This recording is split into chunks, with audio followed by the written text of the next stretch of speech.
We have breaking news from Turkey. We are just getting word that armed police are starting to push protesters out of Gezi Park and Taksim Square in Istanbul. For more on the story, we've reached freelance reporter Dorian Jones in Istanbul. So what's the latest? What's happening right now in that square? Well, what's happening now is the police are moving into the park. There are armoured police vans actually in the park now. They're using large amounts of gas, water cannon, all around the park. The surrounding roads have been cleared. There are large amounts of gas also being used. Many riot police are entering the park now, clearing away the tents. A fire is burning near the park. This all happened very quickly. This happened about an hour ago. The police started massing. They gave a final warning telling all the people to leave the park, to go to somewhere safe. Particularly, they said that children should leave the park. There are many children believed to be in the park.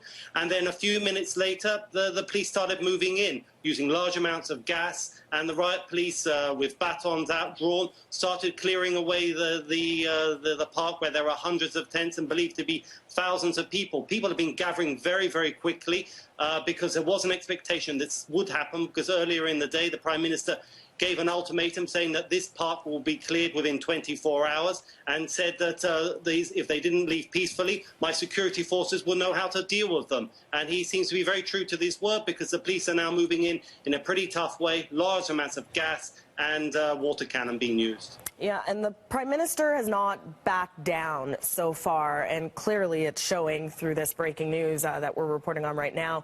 Is there concern from the government about how this will look? Well, apparently not. I mean, there have been tentative hopes that this would be peacefully resolved. Late Thursday night, when the police were expected to move in, a last-minute gesture by the Prime Minister. He called leaders of the protesters to Ankara, to his home, and where they had a long discussion. And the Prime Minister appeared to step back, saying that he was going to respect a court order that would freeze this development of this park. And then earlier today, the protesters had a meeting and said that they wouldn't leave the park until those that had been arrested in these 2 weeks of unrest were released, and police who had committed what they said excessive violence were prosecuted.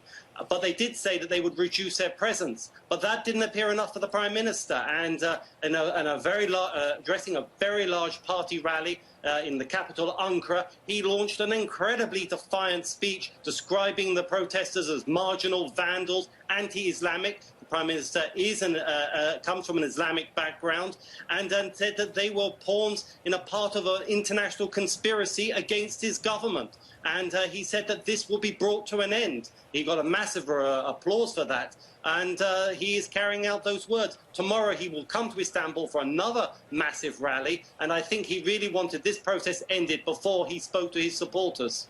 Right. So a lot of political fallout possibly here.